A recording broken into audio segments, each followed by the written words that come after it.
episode 6 of the EB show. I am running a little bit late. Apologies for that. Had to do the EAFC simulation, and shout out to Anis Dedabai special guest appearance on the EAFC simulation.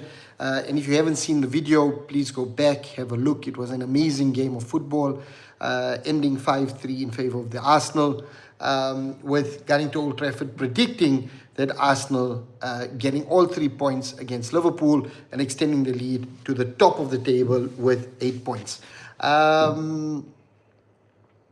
So, guys, the EB show, what does that bring forward? There's a few things to unpack, and I'm going to be short and sweet because I know the Arsenal vs Liverpool game is currently on.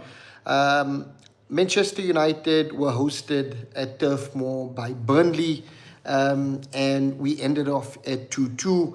I'm part of a lot of Manchester United groups, and there's been a lot of chatter recently around how a change in formation and a change in manager, will bring the best out of Manchester United, and we'll see fluid and flowing football with attacking of the highest level from a Manchester United team, and that Ruben Amorim doesn't know what football is, and he's been the worst thing since the invention of sliced bread.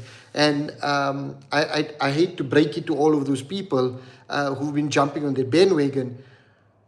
Like I called it, I'm not stuck to a 3-4-3 formation. I'm not stuck to a 4-4-2 formation. It doesn't matter to me.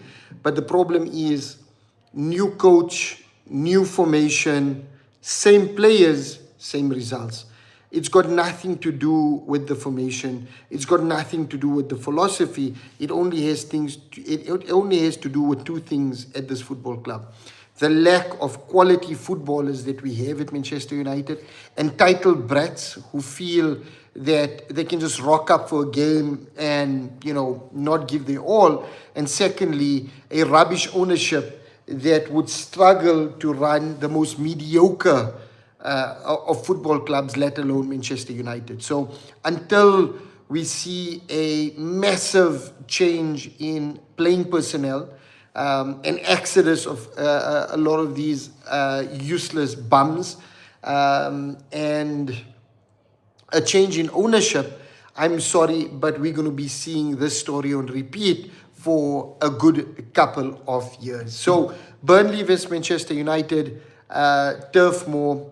Again, nothing crazy about Manchester United. What was clear was we were going to be set up differently. We went to a 4-3-2-1 kind of formation. So you had your four defenders, you had Casemiro and Ugarte in that more defensive midfield approach, Bruno up front, and then you had Sesko leading the line with Dogu and Cunha kind of supporting from the flank. So we knew that was going to be different, but what we didn't expect was the energy levels were going to be the same. For a team that plays very little football this season, we don't really have energy and we don't really put in performances.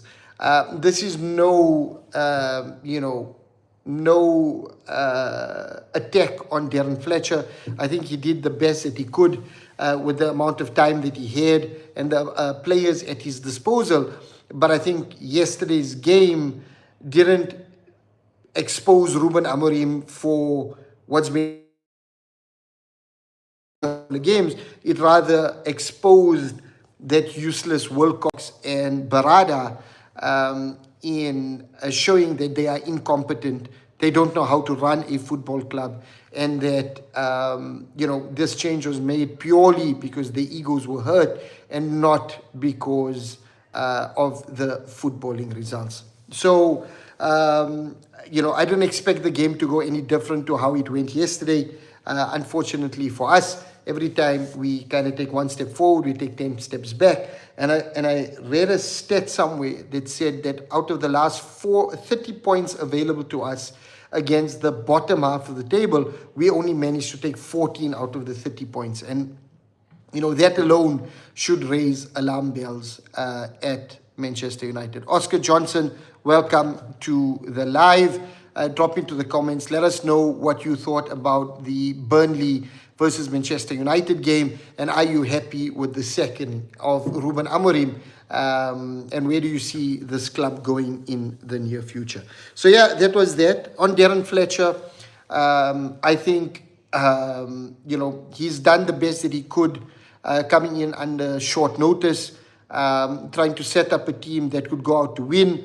But as much as Fletcher set them up correctly, and as much as Fletcher set up a team to win, we know from this Manchester United team that they have no focus, they have no discipline, and they have no hunger to hold on to games, and they always lose concentration.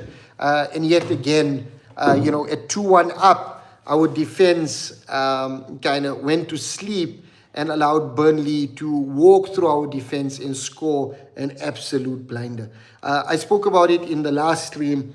The problem with United defenders, we don't commit, we don't make tackles, we back off and allow the players to come into our boxes and have an open shot at goal. Morgan Rogers did it twice against us, and yesterday, we were made to pay against Burnley as well. So, the two bottom teams in the table, both Burnley and Wolves, managed to take points away from Manchester United. So, yeah, not great about that.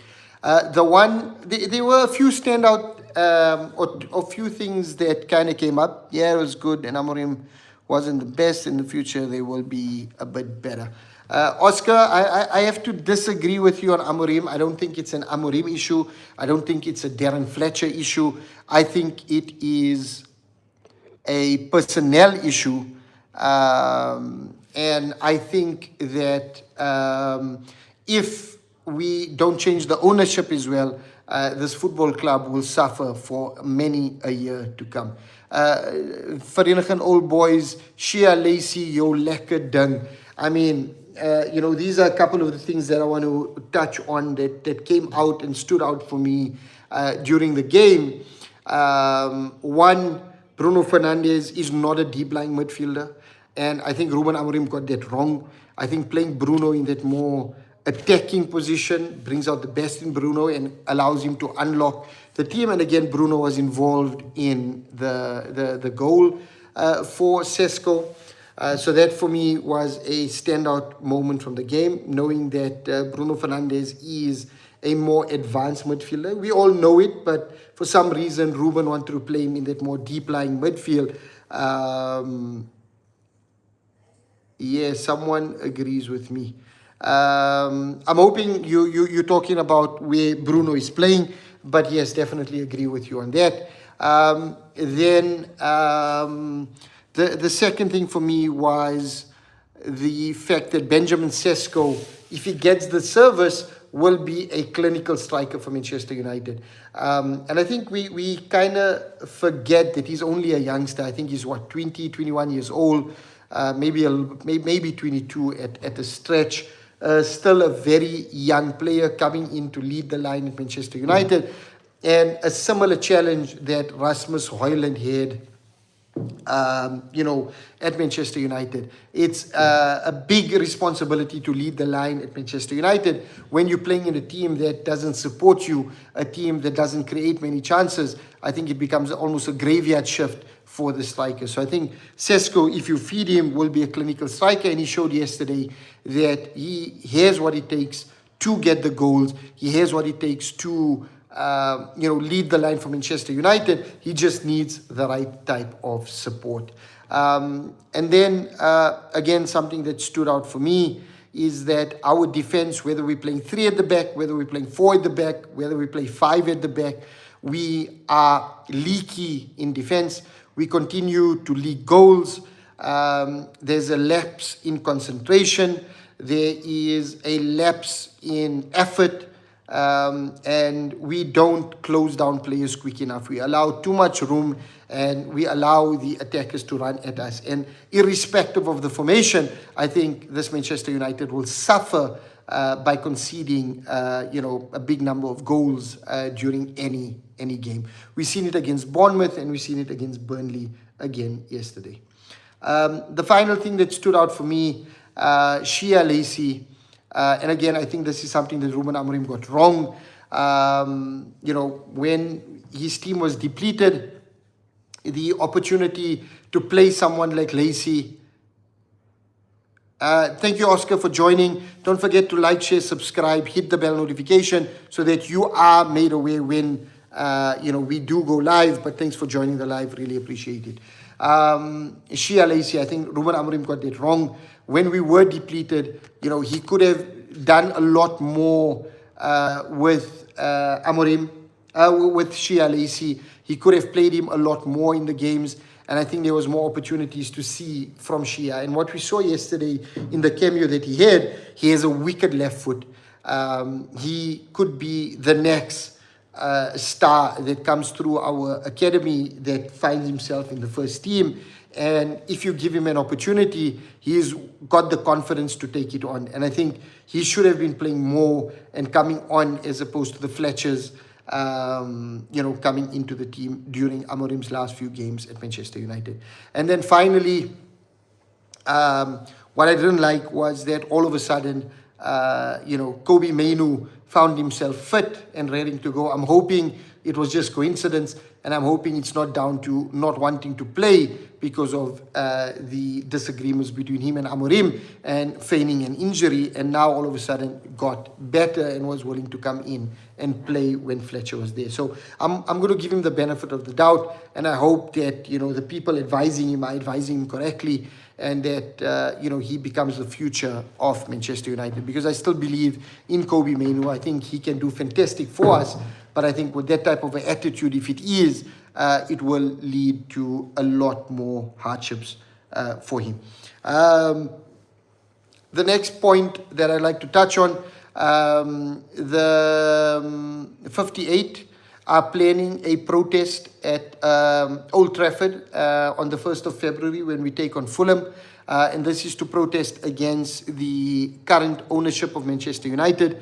I'm hoping we get levels of what happened during COVID when we were talking about the Super League and stuff like that, where we actually stopped a game, or where the fans on the ground actually stopped a game from taking place, because that made the Glazers kind of turn tail on their decision to participate in the Super League and kind of listen to the fans a little bit. Because like I said earlier, with these players at the helm and with the current ownership who does not want to change them, we will suffer as a Manchester United fan base. And the only way that this can be done is by removing the Glazers or Glenios from the ownership of Manchester United. So I'm hoping that all those that are available and that are on the ground can show up in their numbers, can support the 58, and really drive a intense but safe protest on the 1st of February that makes the owners stand up and see that they're not wanted in Manchester United,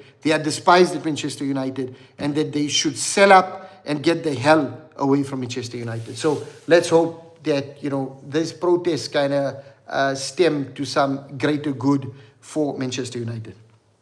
What's next for Manchester United? From what's been doing the rounds, it looks like Oli is going to be snubbed for the interim manager post for now.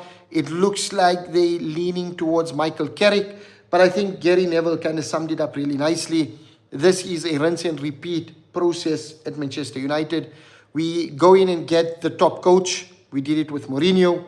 We did it with Van Gaal. We did it with Ten Hag, and we did it with Amorim. And then immediately we go in and, when it doesn't work out because this ownership doesn't want to spend and back the coach and see the project through, we then sack them and then replace them with a club legend. We did it with Ryan Giggs stepping in for David Moyes. We did it with Ole Gunnar Solskjaer stepping in for when Mourinho was let go. We've seen Michael Carrick step in. We've seen Ruud van Nistelrooy come in. And now yet again, we want to go to a club legend. And this is purely because this Glenios suckers are looking to take attention away from them and kind of get the feel-good factor at Manchester United. As a fan base, we need to be wiser to that. We need to understand where the issue lies. It doesn't lie with the managers. It lies with the ownership. It lies with the corporate structure at Manchester United. We don't have best-in-class owners, and we don't have best-in-class personnel to drive this football club forward. So I would like to see a massive, upheaval of this team, and a change in ownership, a change in personnel, and getting this beautiful club back to where they belong. Manchester United to get back up there with the best of them. Finally, for the EB show, another game comes thick and fast. Darren Fletcher will be in charge for the FA Cup trip against Brighton. I hope Fletcher all the best for the game. He'll have a little bit more time to set up the team. I'm hoping to see a bit more fluidity in the team. Bruno Fernandes will be fitter. Harry Maguire will be fit to start, hopefully. And, I'm hoping we kind of progress in the FA Cup. But we'll definitely do a preview leading up to the FA Cup game. Guys, the EB show for tonight, I'm keeping it short and sweet, under 20 minutes. Don't forget to like, share, subscribe, hit the bell notification. And with that, we are gunning to Old Trafford. Thank you, everybody. Bye-bye.